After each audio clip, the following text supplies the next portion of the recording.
Welcome to the Late Night Geek. I'm your host, Jake Tiaria, and this is the talk show style podcast where we talk about everything geeky in pop culture. Tonight we have a lot of great topics we're going to be going over, as well as an amazing special guest by the name of Brandon the DM. We also have a fantastic musical guest for you, Neon Cowell. So let's get started. Famed comic book creator Rob Liefeld just announced that after 33 years of working with the character, he will be retiring from Deadpool comics. Now, he helped co-create the character and has been responsible for many of his greatest adventures ever since. I personally think he should take all his new free time and revolutionize women's clothing like he revolutionized comics. And by that, I mean add a crap ton of pockets. You know, I'm married. I know the pain from watching my wife. None of their clothes, but they have fake pockets. Rob, the women need you. Help them. Christian Bale just broke ground on 12 new homes that he is building in order to help siblings stay together in the foster care system. Now, other than calling him the real-life Bruce Wayne, I don't have a joke for this. Honestly, this is something that is very close to me and my wife's hearts, because my wife was a foster kid, and her sister luckily got to stay together through the system, but so many kids around the country aren't that lucky, and what Christian Bale is doing is downright heroic. So bravo, Mr. Bale, bravo. I fully support this. This is amazing. In a development that probably won't surprise anyone, the organization PETA has issued an official statement about the video game Pal World. Now, if you're not familiar with the game, it has been described as Pokemon with guns. Now, PETA has been very public about their disdain for the Pokemon series in the past, so adding guns into the mix, it makes sense that they're making a statement. So let's read this statement together, shall we? It's going to be a hoot. PETA has already heard from many Pal World fans who have no interest in eating pals and want a vegan guide created for the game.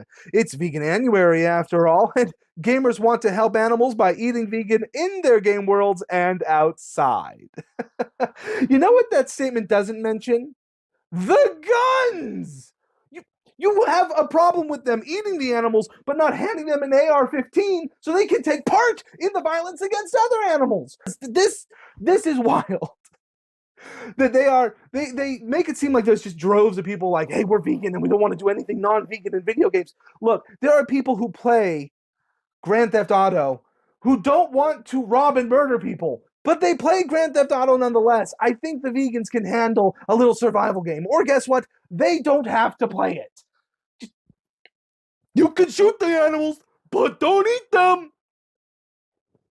House of the Dragon star Millie Alcock has officially been chosen to play Supergirl in James Gunn's DC Universe. She's a fantastic actor, and I think this casting is perfect. I just hope that James Gunn saw her in House of the Dragon and saw her in that blonde hair and was like, yeah, she looks like Supergirl and can, like, be tough like Supergirl. I just hope it's not the part about her dating the relative, because that's a part of Supergirl's story I know we all want to forget. So, but I hope James Gunn's DC Universe isn't going to get weird. It probably is. I'm sure by now you've heard how Barbie film director Greta Gerwig and lead actress Margot Robbie were snubbed at the Oscars for their respective categories, while Ryan Gosling was nominated for his role in the film. It's almost as if the Academy didn't learn the lesson of the movie. You know, maybe someone should make a movie about how women aren't taken as seriously as men, and that the recognition of women's accomplishments is constantly relegated to a one-at-a-time system based in bare minimum appeasement, in turn creating a constant cycle of tokenism that keeps talented women in a constant state of outrage over being repeatedly overlooked, while simultaneously pushing the few women who do get recognized to the forefront in a way that is threatening to the entrenched male leaders of various industries and fields, which leads to even more division in an already divided world and actually holds women back rather than lifting them up, but maybe do it in a way by flipping patriarchy for matriarchy, where men aren't taken seriously in a society, therefore creating empathy and showing that treating others unequally and unfairly is actually a human trait, not just a male one, weaving together heart, comedy, a heartfelt performance from your lead, and a message so rich in nuance anyone across the political and philosophical spectrum of humanity can find some part of it they agree with. Now that movie would definitely get a director and lead actress nominated for an Oscar, don't you think? Whew. Almost lost my cool there. After decades of waiting, we are finally getting a sequel to Tim Burton's classic film Beetlejuice, with Winona Ryder and Michael Keaton both reprising their roles. In this film, Beetlejuice will be coming back from the dead to wreak havoc on the living world once more.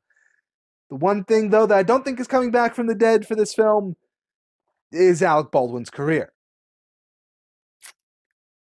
Jim Carrey will be returning as Robotnik for Sonic the Movie 3, breaking one of his steadfast rules in his career of not doing sequels. This is the second time he's broken this rule for this franchise alone. Granted, you can't really have Sonic without Robotnik, and movies don't do well when they recast Jim Carrey. I guess it's just the week for sequels because Megamind is also getting a sequel as well as its own TV series that will both go straight to streaming. Ugh. And none of the original cast is joining the project. And the animation looks like hot garbage. I do not understand why studios keep pumping out this cheap trash that no one watches, never gets picked up for additional seasons, except I think the Boss Baby got an extra season, but that was just a fluke. How is this more profitable than just making a theatrical release sequel with the original cast that everyone will go see? This looks like it was animated for like a PS1 cutscene. This is trash. I take my cartoons very seriously, people. The team over at Netflix responsible for the live-action adaptation of Avatar: The Last Airbender has stated that they're going to be removing the sexist elements that Sokka displayed in Season 1 of the animated TV show. And I think this is a good idea, because I think character arcs shouldn't have any curve to them at all. They should just be a straight line. In all seriousness, Sokka's sexism is key to his growth. If we make characters perfect from episode 1, then they're going to be boring. That's like Aang knowing all 4 elements right off the get. By the end of the animated series, Sokka was no longer sexist. He was just a good leader who saw the value in everyone around him as people came together to fight evil. And I think that that's a great thing. But if he had been that way from episode 1, he would have been so boring. I don't think things look good for this live-action show. Converse just announced a new high top in their Chuck Taylor line, and as you can see, it looks like it didn't render properly. Why mess with perfection? Look at that. It's a perfect shoe. Why are you messing with it? In other shoe news, Crocs announced that they're going to be doing a collaboration with the anime Naruto. You can wear these to ensure that you never kiss a girl again. Crocs, send me a pair of those. They look amazing. I'm already married. She has to kiss me. Universal just released some concept art for these amazing portals that will be the entryways to each of the various lands in their Epic Universe Park in Orlando, Florida. And honestly, Disney is shaking in its boots, because for the first time, Universal is playing on their level. Look at these. That's gorgeous. I want to live there. Time to get on to our special guest, Brandon the DM. My guest today is Brandon the DM. He is an amazing content creator over on TikTok, Instagram, and pretty much everywhere else that you can post videos. He focuses on TTRPG content and even has some resources that you can get for yourself. So without further ado, let's welcome him on. How you doing, Brandon? I'm doing good. I'm Brandon. The DM. The DM stands for Doodly Master, something. I don't know, but use your imagination of what DM stands for. Yeah, considering your content, I think add some context to what DM might stand for. Yeah, I do a lot of Dungeons and Dragons tabletop role playing stuff. So when I made a TikTok like over 4 years ago, which is weird to think about now, I was like, I don't know what to have for username. My name is Brandon, and I'm a dungeon master. I guess it's Brandon the DM.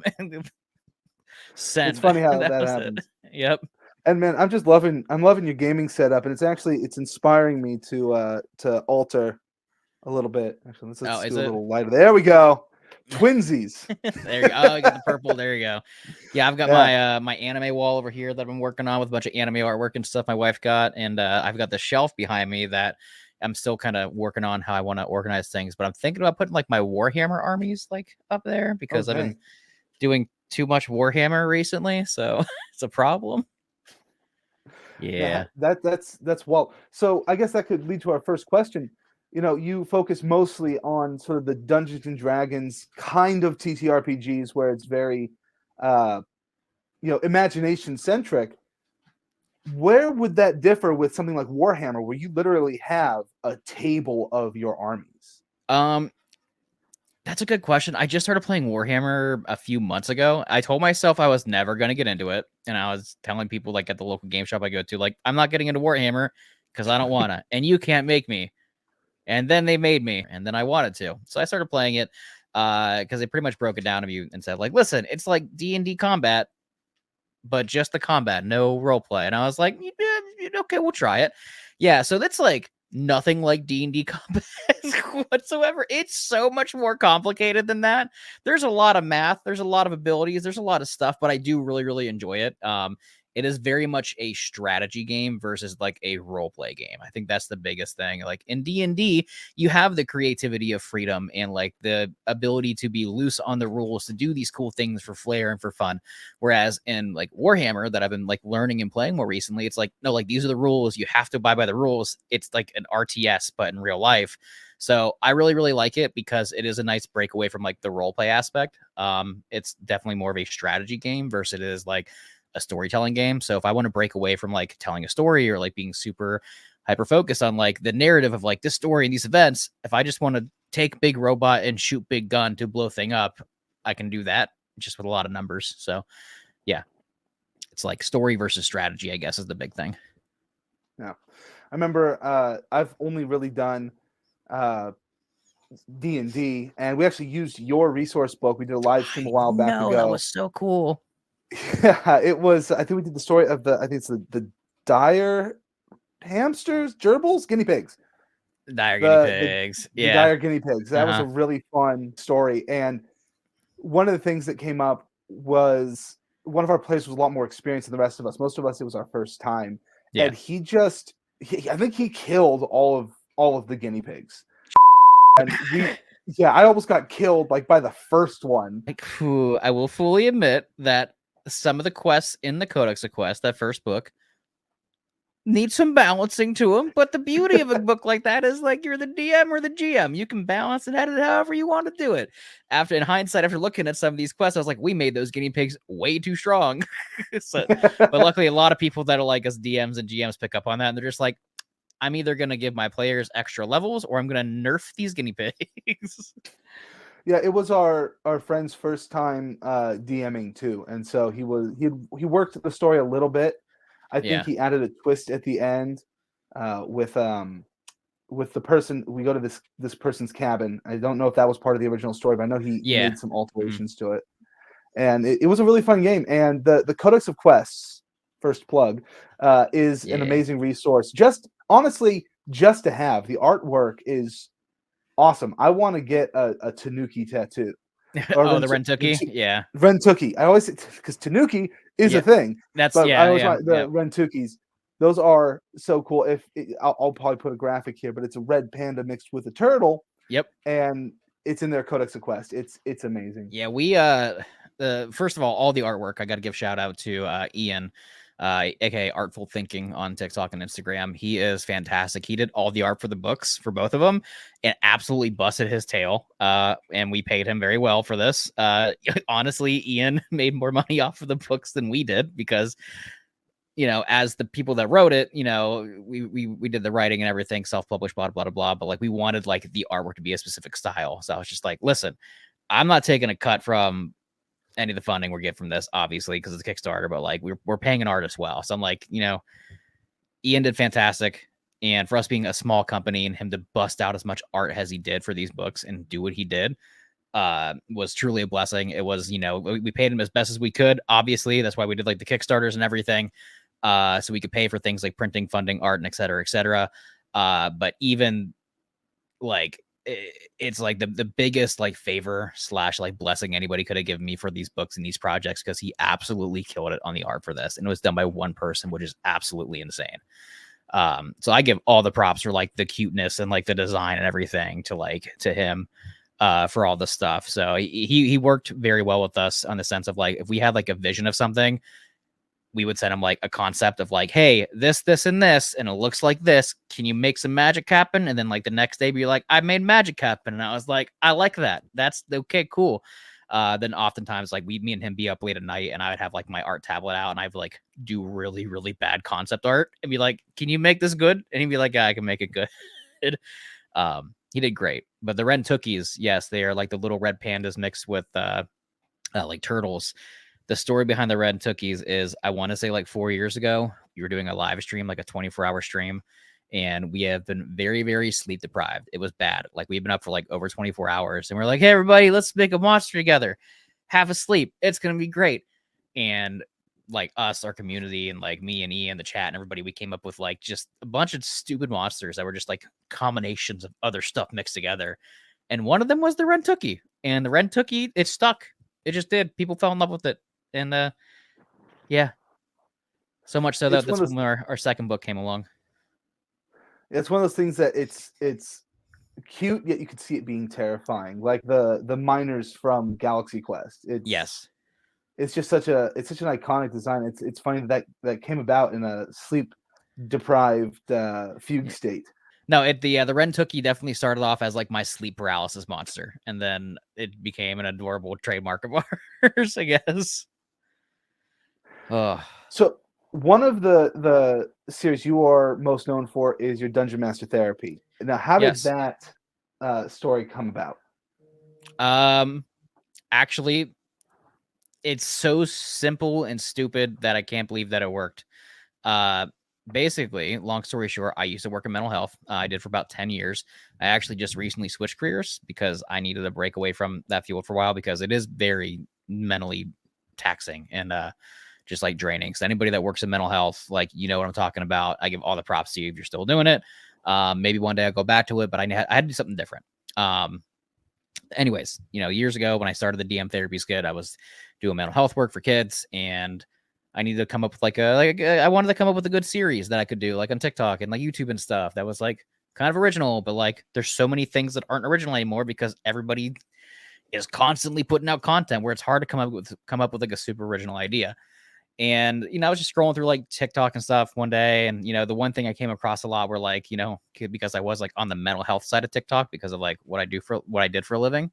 I saw a lot of like therapy skits where like people go in and like talk about like, oh, I had this problem today. And it was like first world problems. Like I stubbed my toe on the wall. And my life is over, blah, blah, blah. Just, just a bunch of different skits that were like along the lines of like day in the life of a therapist, or like, oh my God, like this problem of a therapist, that kind of stuff. And I'm like, okay, like I work in mental health, so I can maybe do like a mental health kind of like related skit series maybe. Then like, how would I make that related to Dungeons and Dragons and like tabletop content? And I'm like, oh wait, duh, easy. A dungeon master has really bad players and has to go to therapy. So I made a skit. The first one did really good. And I was like, cool, I can do a second one. I did the second one. The second one did better.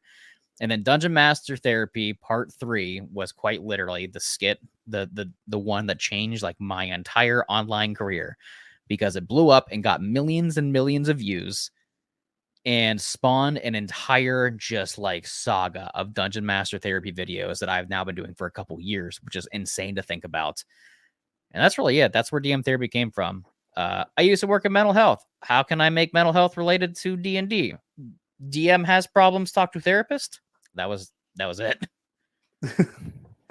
It's funny because my story is very similar, where I was doing kind of predominantly, I had two accounts, one where I was doing geek related content and one where I was doing faith-based content. And then one day I had a video that kind of combined the two, and it just blew up. It was my Karen video, my very first Karen video. And then that series for like a whole year was just blowing up and doing great.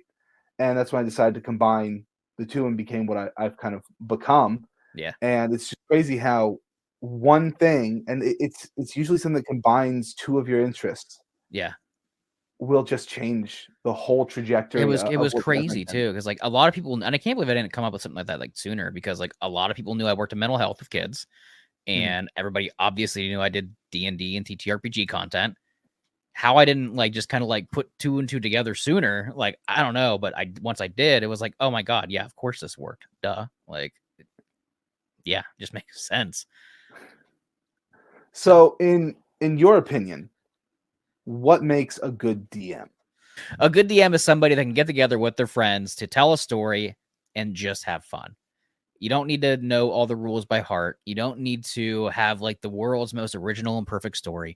You don't need to have like the most epic combat encounters. If you can get together with you and your friends and just sit down and you guys are having a blast playing the game, whether you're straight by the rules or you're really rules loose, if everybody can get together and you can run this game where everybody's laughing, giggling, smiling, crying, and having a good time, that makes you a good DM.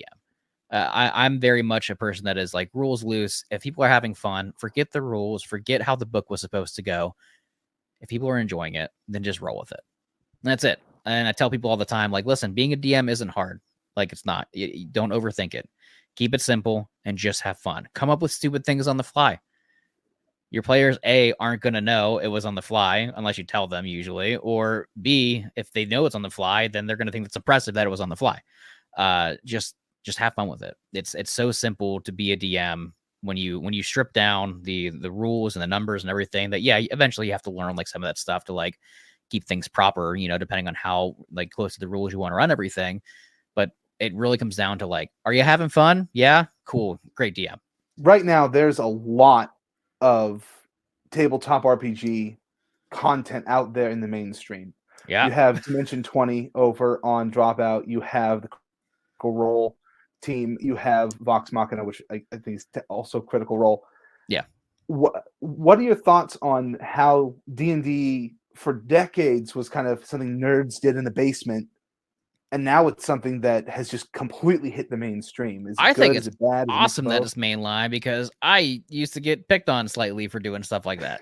It's just like, oh my god, this people think I'm stupid and lame because I like this stuff, and now it's like, oh yeah, that now it's cool. Now it's cool. Yeah. Guess what I did 2 years ago with people, and all of a sudden you're coming to me, messaging me on the internet saying, "Oh my god, that's so cool you did that." Yeah, remember when you used to bully me in school? Anyways, no, yeah, it was. I'm just kidding and stuff. Nobody's really like. I didn't really get picked on that much for it. Like, I didn't. People know I played it, and like it was more of a niche thing. Nobody really picked on me for playing the game or anything. But it was very niche still. Like, not a lot of people played it. Like, we'd say after school, and like we'd play with like we had like a club and everything. But nobody ever gave us like crap for it. They're like, oh, okay, that's cool, whatever. But now like so many more people are doing it, where it's like so mainline. It's awesome to see like. Cool. There used to be like an after school club with like 4 or 5 kids. Now there's like an after school club with 5 or 6 different campaigns running, just like that's kind of like the level that it's going at. And I think the fact that people are more accepting and open of it, if it being just like a fun game, that shouldn't have like a stigma of like, oh, you're a geek and a nerd to it, like is awesome. I had somebody tell me recently, one of my friends, he mentioned to me, he's like, yeah, you were a jock ahead of your time. And I'm like, what does that even mean? He's like, well, you were big into football and sports in high school, right? And I was like, yeah. And I was like, I was also the football player that was staying after school or, after the games at Friday nights and going to play Magic and D&D instead of like going out with like the guys and everything, or like, going to somebody's house for like a party or whatever after the football games. I was going to play Magic and D&D. And he was like, yeah, you were a nerd ahead of your time. He's like, he's like, you were a jock ahead of your time. Now all the jocks are the ones that are into like all the nerd games like D&D and stuff. And I was like, wow, yeah, I was ahead of my time. How does that make you guys feel? That's hilarious. No, I think it's awesome. I think it's great. I've been playing the game since I was 9 years old. So a very long time. There's a reason that TTRPGs and D&D are so like close to home for me. And that's because like they got me through a lot of stuff when I was a kid and like, got me through really crap scenarios like with my parents and everything, and just like not having friends because of all the moves and stuff we did, stuff that I had going on. It was a whole thing. And like even now, like as an adult and like making content based around D&D is still like continue to affect and change my life for the better, because I've met so many wonderful people that by proxy, meeting them through D&D and TTRPGs have helped me grow and develop as a person and like got me through things even as like an adult now that I didn't know I needed help with until like I realized I was like, you know what, maybe I should change my thinking on some of these things. Maybe I do need to go to therapy because of like trauma, like, I don't know, just that kind of stuff. So it's a lot of things kind of circle back to like D&D that have helped me with my life, whether it's like directly or indirectly. And it's awesome. Man, that's really cool. Yeah. That it can have such an impact on your life, and in a good way. Sometimes Oh we yeah, can yeah. become obsessed with things, and like it can be a detriment to our lives. Mm. But it's really cool to see how something can be so important to you, but in a way that helps you grow and helps you change. Oh, definitely. Yeah. I mean, there's a reason I got all this stuff ingrained in my arm for life. Like it's just it's there. And it's like I didn't get the sleeve of like D&D stuff because like of making content and everything. Like even if I wasn't doing content, I still would have got these tattoos because of just like how close this game was for me and like how close it hit to home and everything. Because even if I started never making content, I'd still be playing probably just as much because that's how much it means to me. Yeah. All right. I got one more question before we wrap things up, and it's a pretty simple one. Well, it might be simple, might be super complex. Of all the Magic the Gathering tabletop RPGs, Warhammer, what is your favorite of the role-playing game world? It's hard, dude. That's not easy. I'm gonna have to say, for nostalgia's sake and for personal developmental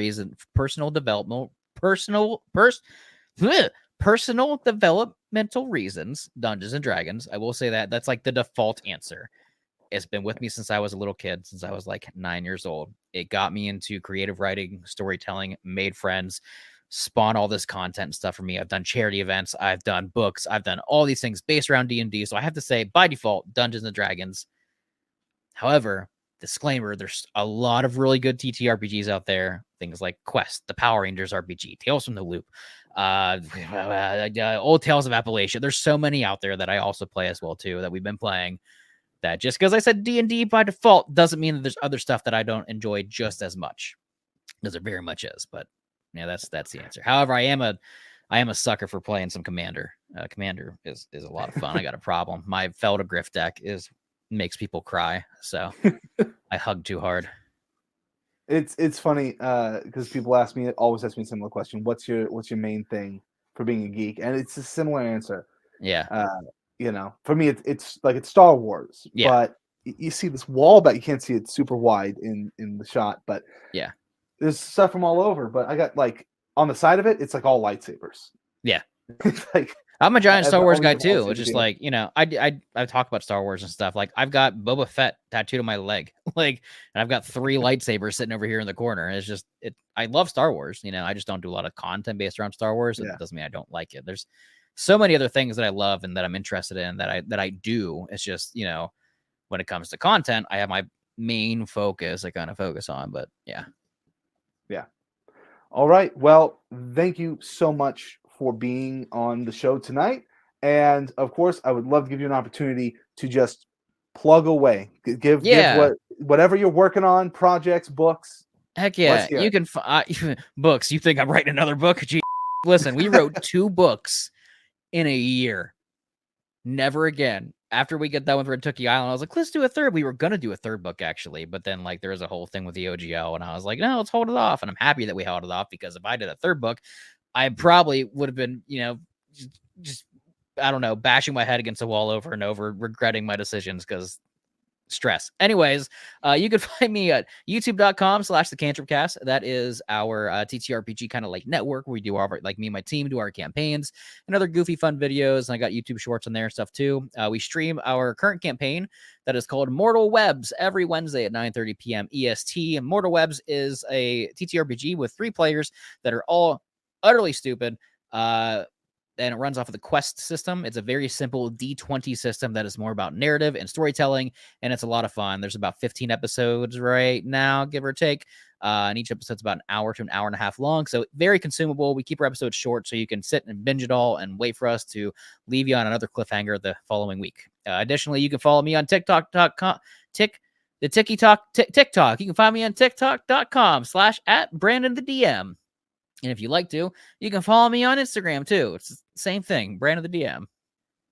And of course, that will all be linked in the description below. Yeah. Thank you, Brandon. This has been so much fun. This has been a great interview. And I hope some people go check out your stuff. And you should. It's awesome. I have like the whole set of Codex of Quests, both books, and some other merch that they sold. Well, actually, Brandon gave it to me because I made a promotional video. Yeah. It was really awesome. And just to the artwork, if you want a fun like coffee table book, Oh yeah. the Codex of Quests would make They're a great so one. fun to look at. Yeah. It's Ian, it's great. I saw Ian for the first. Ian lives in Japan. He's originally from the US, but he lives in Japan. He's there for like work. That's where like we works and everything. He came to the States not last year, but the year before for Gen Con, because we went to Gen Con together and had a booth and everything there for our TCC stuff. And the first time I saw him in person, I just gave him the biggest hug ever. Just like, this is for you, you big dude, and the artwork. God, I love you, because he did such an amazing job. So all the props for how awesome the art is. Like, please, like, I'll give you Ian stuff. Please link him in this if you can for Artful I'll Thinking, link Ian as well. Yeah, he's because fantastic. you gotta check it out. I think I follow him on Instagram. It's some great stuff. He's great. So yeah. All right. Cool. Well, thanks, man. Have a great night. No problem. Thanks, you too, man. Goodbye, everybody.